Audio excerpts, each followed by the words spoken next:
Hello everyone, welcome back to my channel. Today we are going to discuss about histology of mammary gland. Mammary gland are modified tubulo-alveolar type of sweat glands. They vary in shape from birth till the lactation. So before puberty and in males it will be only the ductal part will be there. There is no secretory part, only the duct system will be present. After puberty, the duct system will branch, and they are the one which are termed as terminal duct lobular units. So as we know in the gross, we have 15 to 20 lactiferous duct which drain into the base of the nipple. Each duct will again branch, and those branching, one of the around what we have drawn is the terminal duct lobular unit, lobules. So we have to draw the bigger ducts, that they are called interlobular ducts. They are lined by little tall cuboidal or columnar epithelium, and within each lobule, so we have to draw intralobular duct. Okay, first we are drawing the inactive stage. So in the inactive stage, the duct system is more prominent, whereas the secretory unit, even though it is present, there will be very less in number. More of connective tissue will be present. So we can draw the alveolar part, very few. They are also lined by cuboidal epithelium, and the lumen is narrow. There won't be secreting any secretory products.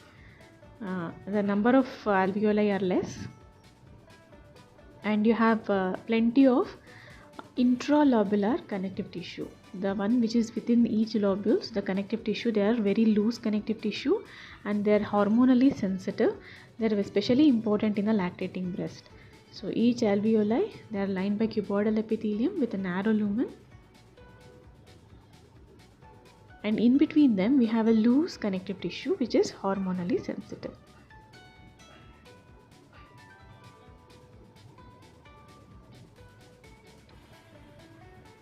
It is almost similar to other sweat glands.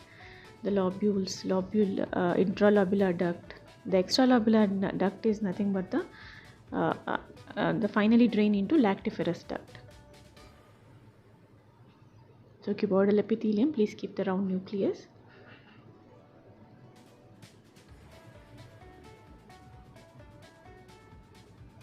So we'll see hardly any secretions from these alveoli, and more of fibrous tissue will be present in the inactive mammary gland.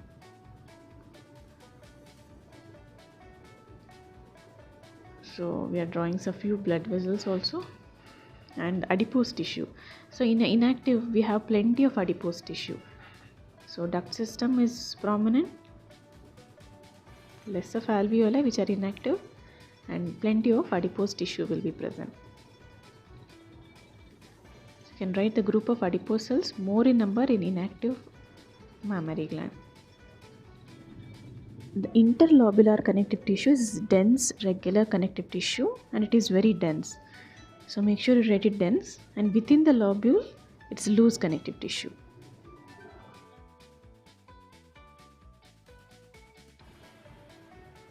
So coming to the active part, especially during lactation, each alveoli will increase in size and they start secreting. So you also have a prominent duct system and alveoli. So you will see hardly connective tissues. Connective tissues will be very less in number. So the intralobular duct, the interlobular connective tissue will be more prominent. So the ducts, you can write one or two sections more compared to the inactive one. Similarly, they will be lined by columnar epithelium, the smaller intralobular duct. When it comes to the lactiferous duct, it will be lined by stratified cuboidal epithelium. Finally, it drains to the nipple, where the lining epithelium stratified squamous keratinized epithelium. And within each lobule, we have to draw intralobular duct, which is lined by cuboidal epithelium.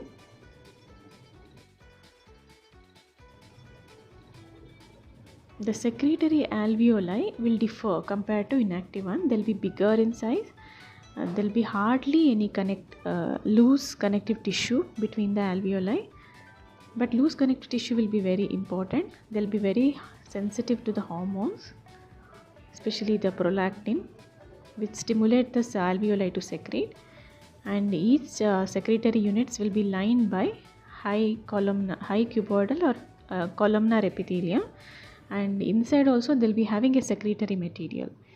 The mammary gland secretes by two varieties. That's one is apocrine type of secretion and also the merocrine type of secretions. The protein part component will be secreted in the merocrine secretion, whereas the lipid component will be secreted, will be accumulated in the apical part, and then they'll be secreted in an apocrine manner. So protein part in the merocrine, the vacuoles will be released, whereas the fat components will be released in the apocrine. The apical part of the cell membrane is also lost. So that's why it's called modified sweat gland, because it has two types of secretions, apocrine and merocrine. So large number of alveoli with some secretory unit in the center, and the interlobular connective tissue will be prominent. Should make sure that, and few adipose tissue also be present, but compared to inactive it will be less. Adipose tissue will be less, the fibrous connective tissue will be less. More in the active gland, you will have more of acini, alveolar secretory part.